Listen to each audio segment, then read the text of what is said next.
Jodoh memang selalu menjadi misteri dari Allah, dan Allah adalah perancang takdir terbaik bagi setiap manusia.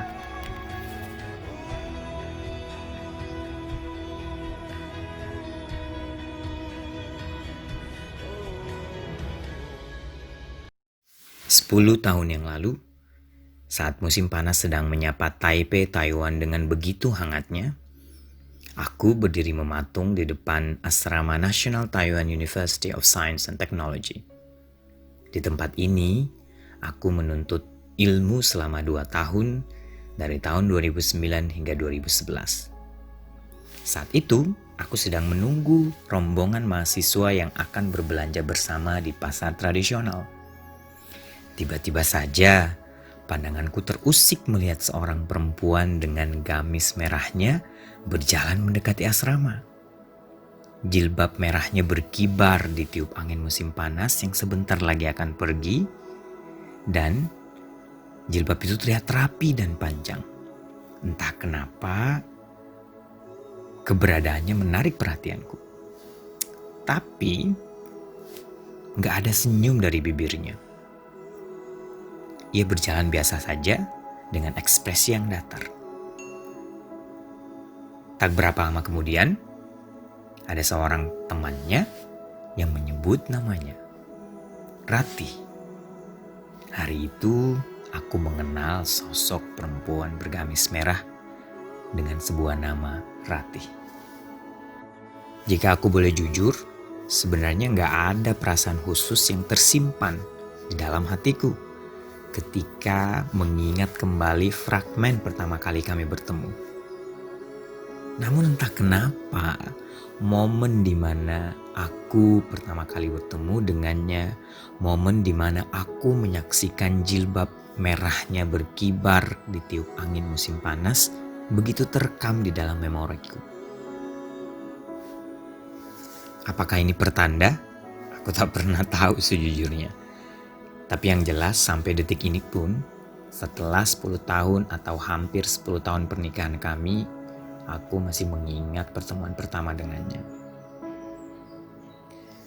Cerita sejak pertemuan pertama di depan asrama tersebut lalu berlalu begitu saja. Dan aku baru tahu beberapa waktu kemudian kalau dia adalah seorang mahasiswa baru yang baru masuk di musim gugur tahun 2010. Dan dia berkuliah di jurusan Computer Science, mengambil studi master sepertiku. Nah, aku juga baru tahu kalau dia juga setahun lebih lambat dariku untuk masuk di universitas yang kami geluti bersama selama menempuh studi master. Lebih dari itu, aku juga baru tahu bahwa ternyata dia adalah seorang dosen di salah satu kampus negeri terkenal di Indonesia.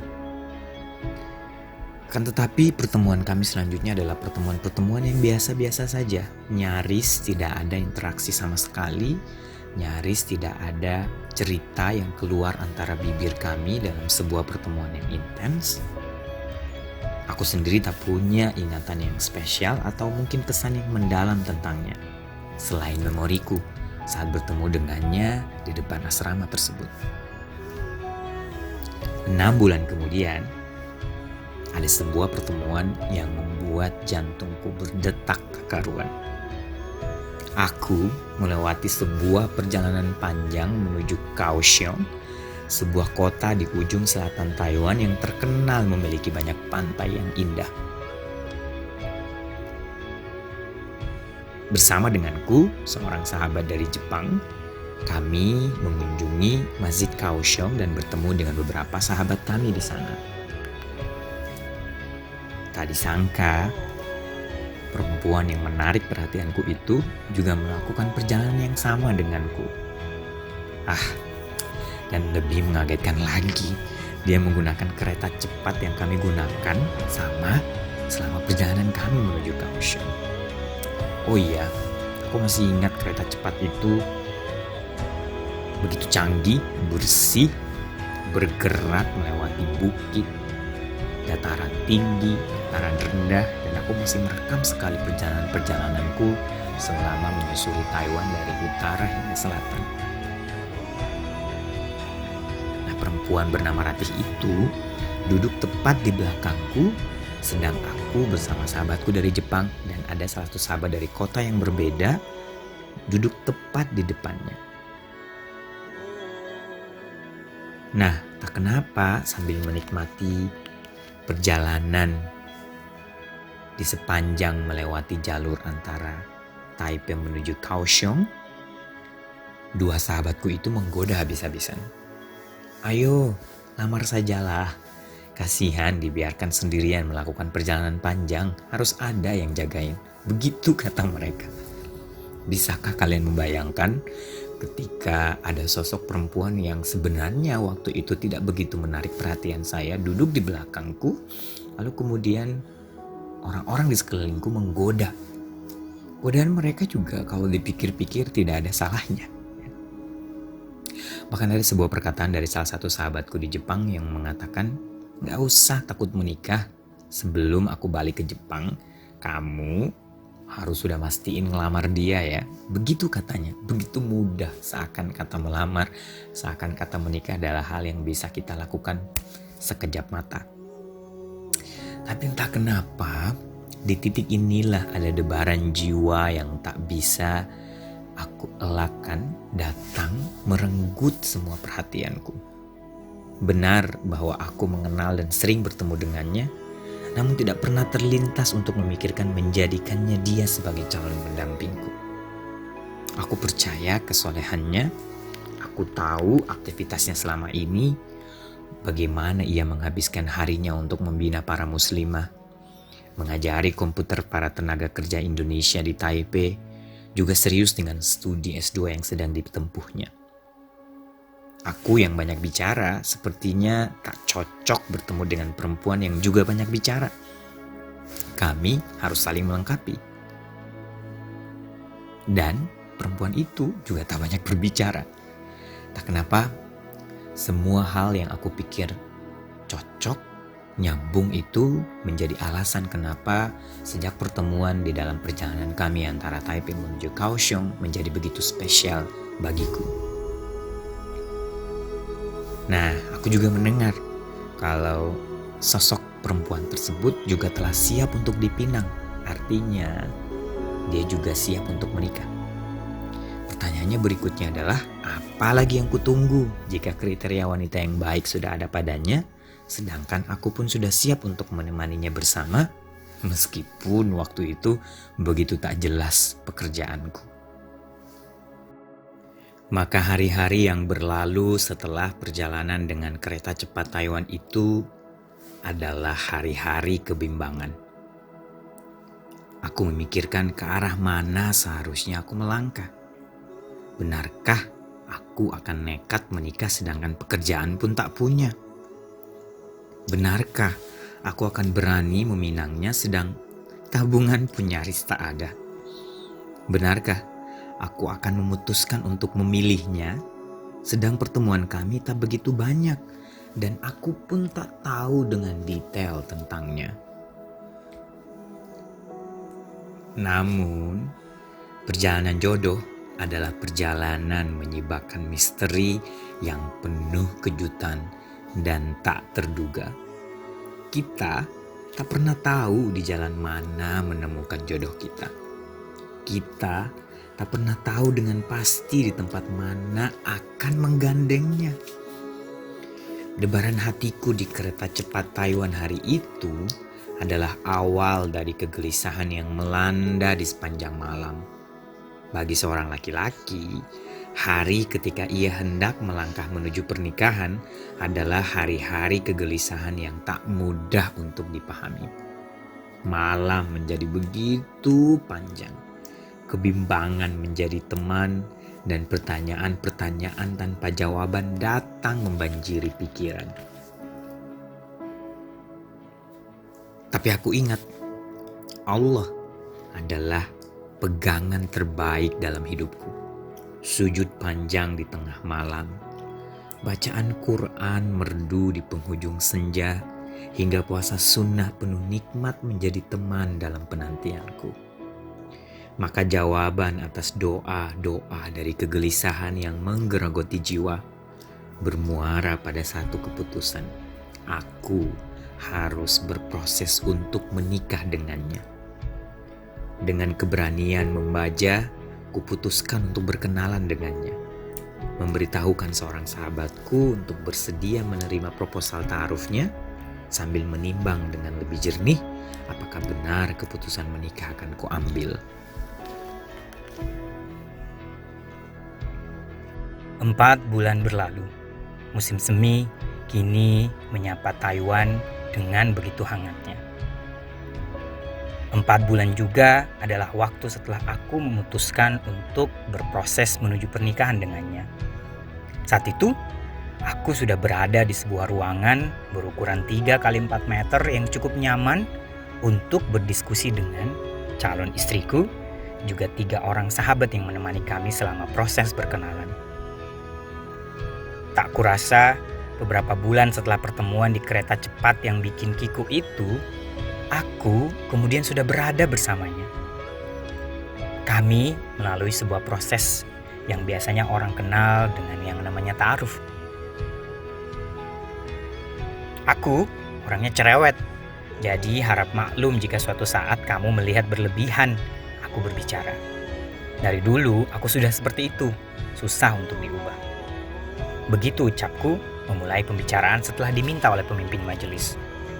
Sekilas, kulihat dia tersenyum, sedikit tertawa lebih tepatnya. Suaranya terdengar lirih di telingaku, debaranku semakin berkurang mendengarnya. Aku pendiam, balasnya. Dia kemudian menghela nafas sejenak lalu kembali bertutur. Tapi bisa juga aku banyak bicara kalau sudah kenal baik. Nadanya gugup, suaranya bergetar. Perasaan tak nyaman yang mendera akan selalu menimpa siapa saja yang melewati momen ta'aruf seperti ini. Perasaan khawatir bercampur senang melewati pertemuan yang tak biasa, saling berhadapan dengan calon belahan jiwa, juga seseorang yang akan kita cintai dan jaga seumur hidup kita. Momen ini adalah momen langka yang tak banyak orang merasakannya. Bagi yang sering duduk berduaan, bergandengan tangan sebelum menikah, debarannya mungkin akan terasa ketika akad berlangsung. Tetapi, bagi kami yang tidak pernah mengenal satu sama lain sebelum menikah atau sebelum berta'aruf, momen perkenalan di forum ta'aruf seperti ini selalu menjadi yang paling mendebarkan. Momen pertama kali bertatap muka, momen ketika kita saling menatap secara seksama, tentu saja pertemuan tersebut akan menjadi sangat sakral bagi kita. Di hari itu juga adalah waktu yang tepat bagi kami untuk banyak bercerita dan saling memperdalam pribadi satu dengan yang lainnya.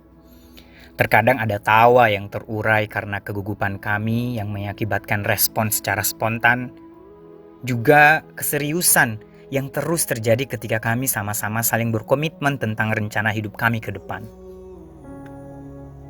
Pertemuan itu adalah pertemuan yang tak terlupakan dan menjadi momen paling berkesan dalam hidupku.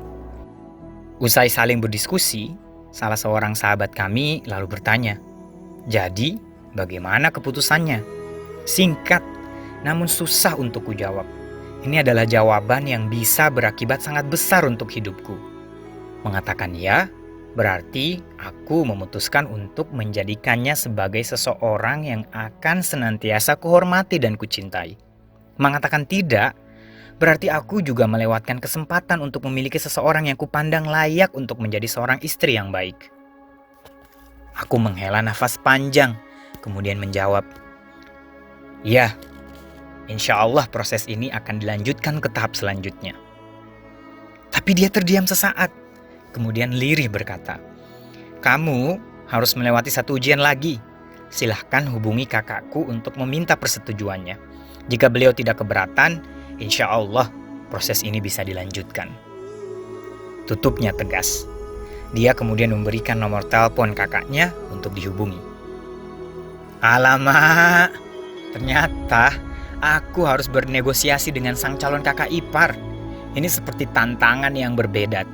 Tentu saja sensasinya takkan sama dengan sidang di hadapan profesor atau mengisi lembar jawaban selebar kertas A3 di kelas Constitutive Law for Engineering Materials yang menjadi salah satu mata kuliah paling susah selama aku menjalani studi master. Ini tentu saja lebih menegangkan. Setelah pertemuan ta'aruf itu, dunia menjadi lebih berwarna. Malam-malam panjang penuh doa masih terus berlanjut. Kali ini dengan harapan yang lebih membuncah. Harapan untuk bersama dengan dia, gadis manis dan imut yang tiba-tiba mengambil alih seluruh isi kepalaku. Ini mungkin belum benar-benar cinta, namun keyakinan yang berbalut dengan ketertarikan kepadanya. Keyakinan bahwa gadis dengan perangai sederhana ini adalah belahan jiwa yang akan menemani hari-hari panjangku ke depan. Keyakinan bahwa gadis Trenggalek yang sejak SMA ditinggal ayahnya ini adalah seseorang yang dewasa dan siap menjadi ibu bagi anak-anakku kelak. Keyakinan ini dilengkapi dengan ketertarikan rasa yang sulit untuk digambarkan dengan kata-kata. Bagiku, mendengar namanya seperti mencium bau harum pantai yang selalu kurindu. Mendapatinya secara tak sengaja di pelataran kampus, seperti warna-warna senja yang indah dengan pesonanya. Maka yakinku terasa sempurna dengan kecenderunganku untuk memilikinya. Maka aku pun bertekad untuk menghubungi kakaknya, mencoba memenangkan pertarungan terakhir sebelum dipastikan lolos menjadi calon suaminya.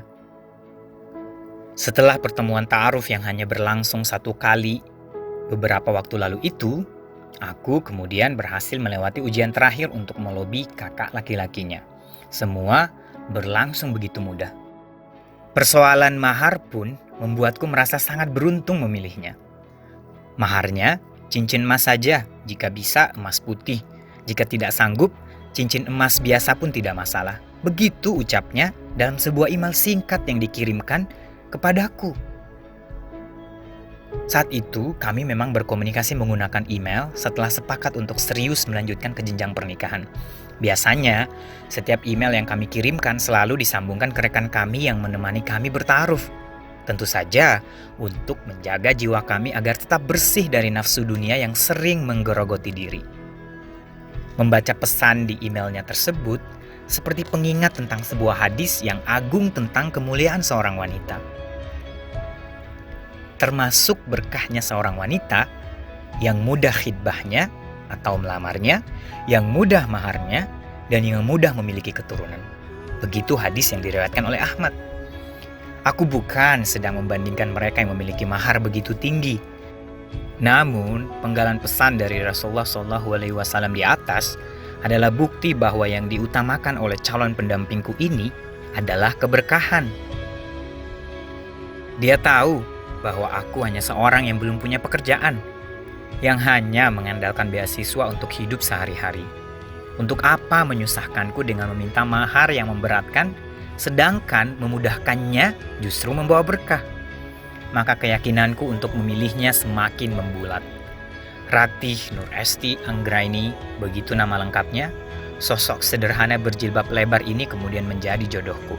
Siapa sangka, dia yang gagal berkali-kali mendapatkan beasiswa penuh dari beberapa kampus di Inggris dan Australia, ternyata harus menurunkan mimpinya untuk terbang ke Taiwan. Tentu saja untuk melanjutkan studi S2-nya. Bukan hanya melanjutkan studinya, perjalanannya ke Taiwan adalah perjalanan untuk bertemu dengan jodohnya. Taiwan seperti negeri yang tidak menarik baginya. Beasiswa parsial dari University of Essex, Inggris, hingga University of Melbourne, Australia, tak diteruskannya karena keterbatasan biaya. Namun Allah punya rencana yang lebih indah baginya dari sekedar kegagalan melanjutkan studi di Inggris atau Australia, yaitu bertemu dengan belahan jiwanya.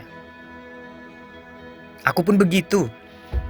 Tidak pernah terpikirkan dalam rencanaku bahwa aku akan menemukan jodohku di Taiwan. Aku bahkan terheran-heran kenapa saat tahun 2009 hanya Taiwan yang menjadi incaran negara tempatku untuk melanjutkan studi. Bukankah ada negara lain? Rupanya Allah sudah punya rencana yang lebih indah bagi kami berdua. Di Taiwanlah aku bertemu belahan jiwa yang aku tak tahu wujudnya sama sekali sebelum tiba di sana. Jodoh memang selalu menjadi misteri dari Allah, dan Allah adalah perancang takdir terbaik bagi setiap manusia. Musim panas di Taipei kembali menyapa. setahun setelah pertemuan pertamaku dengannya. Detik itu, aku sedang berada di antara tumpukan awan putih yang sejak tadi membuat pesawat yang kutumpangi menjadi tak nyaman. Pesawat tersebut adalah Cathay Pacific yang terbang dari Hong Kong pukul 3 sore tadi, kini telah membawaku ke timur Jawa, di Surabaya. Dari sana, aku akan bergerak menuju Trenggalek yang menghabiskan waktu hingga 5 jam. Jauh juga rupanya. Ini adalah pengalaman pertamaku menuju Trenggalek. Tak tanggung-tanggung, aku menuju ke sana untuk menikah. Sesuatu yang tak terbayangkan olehku ketika pertama kali meninggalkan tanah air September 2009 silam. Sesaat sebelum pesawat mendarat di Bandara Juanda, aku teringat dengan sebuah tulisan lamaku. Sebuah tulisan picisan sebenarnya yang kutulis di musim semi tahun 2010. Kubuka blog pribadiku dan menelusuri tulisan ini. Judulnya sedikit menggelitik batinku. Mau dengar? Begini tulisanku. Untukmu yang di sana, entah di mana. Suatu waktu kita akan berbagi tentang waktu. Tentang pijar-pijar pagi yang selalu membawa harap baru. Mengabarkan semilir asa kepada langit biru, hingga ia tersenyum melihat rengkuhan ikhtiar kita yang tentu saja ingin kubalut dengan iman dan rindu yang selalu ada untuknya, Tuhan kita. Untukmu yang di sana, entah di mana. Suatu waktu kita akan menerjemahkan hari dalam momen-momen yang berbeda. Menelusuri kata yang tak biasa, hingga menghujam bumi dengan pohon-pohon impian yang akan tumbuh subur di belantara dunia. Akan kita urai satu persatu tanya yang belum terjawab, mencoba mengaitkan mereka dengan coretan-coretan indah yang dulu telah kita rangkai di masing-masing diri. Dan bila esok, serta malam-malam panjang itu Allah masih anugerahi untuk kita, maka akan kita retas bersama dalam episode-episode baru yang lebih berwarna. Untukmu yang di sana, entah di mana. Suatu waktu, aku takkan merasa seperti ini. Ketika jenuh mulai melanda, tumpukan pekerjaan tak pernah ada habis-habisnya, dan jalanan panjang yang semakin ramai dan bising saja, semua gangguan-gangguan yang berpadu dalam fisik, mental, dan pikiranku suatu waktu akan berbeda ketika engkau telah ada di sana, entah di mana. Untukmu yang di sana, entah di mana. Suatu waktu, engkau mungkin akan bertanya, mengapa kau tuliskan ini untuk kita? Bukankah mengembarakan diri dalam imaji yang tak pasti sejatinya selalu tak membawa bahagia? Tentu saja, setiap imaji yang tak pasti selalu membawa arti yang samar dan tak hakiki. Namun, sajak-sajak kecil ini adalah prasasti. Sebuah prasasti untukku dan untuk kita. Prasasti yang kuurai dalam bahasa-bahasa abstrak dan terlalu melankolis. Prasasti yang suatu waktu akan menjadi cerita indah bagi kita. Dan khususnya buatku yang akan engkau temani entah di mana. Untukmu yang di sana entah di mana. Suatu waktu entah kapan dan di mana, aku tahu masa itu akan tiba. Sebab setiap manusia telah disempurnakan hidupnya dengan pasangan jiwanya. Bukan untuk sekedar menenteramkan hati dan melengkapkan jiwa yang terkadang letih. Namun lebih dari itu, mereka hadir untuk membuatmu menjadi sang penghamba sejati untuk Rabbul Izzati. Maka kupastikan untuk belajar dari prasasti-prasasti yang telah tercipta dalam rentang waktu hidupku yang dahulu. Kuharap engkau juga begitu. Karena ku tahu dan kupahami, perjalanan panjang ini tidak akan diisi dengan senyum bahagia tiada henti. Namun juga tangis duka dan kesempitan-kesempitan yang akan kerap menghampiri. Tetapi, percayalah bahwa entah kapan dan di mana, jika kita terus berlari untuk menggapai cahaya ilahi, maka segala solusi selalu akan hadir di tiap pagi. Begitu puisi picisanku. Aku tersenyum sendiri mendapati tulisan alay itu. Mungkin saat itu aku sedang gundah gulana. memikirkan dan mempertanyakan jodoh yang tak kunjung tiba. Namun, prosa penuh kejujuran ini seperti memori tentang penantian. Penantian belahan jiwa yang kutunggu dalam doa dan ibadah. Maka menemukannya sebagai pasangan hidupku adalah keberkahan yang begitu khidmat terasa. Seperti ijab kabul yang akhirnya terucap pada 2 Juli 2011. Di hadapan wali dan penghulu, janji setia untuk bersama selamanya terucap begitu khidmat. Janji itu bukan hanya diucapkan di hadapan mereka yang hadir hari itu, tapi juga kepada Allah dan seluruh semesta. Maka momen mitsaqan ghalizah adalah saat kami akhirnya resmi bersama. Bisa bergandengan tangan dengan imbalan pahala yang berlimpah. Bisa saling mendukung tanpa ada dinding pemisah. Dan tentu saja bisa berkelana bersama-sama mengelilingi dunia. Namun, ada cita-cita yang menggantung di pikiran kami. Cita-cita yang kutuliskan dalam rencana besar keluarga kami 5 hari setelah aku mengucapkan akad tersebut. Cita-cita itu adalah menginjakkan kaki di Eropa. Bagaimana kisah kami selanjutnya? Ikuti lanjutannya di bagian kedua dalam cerita Perjalanan Menemukanmu.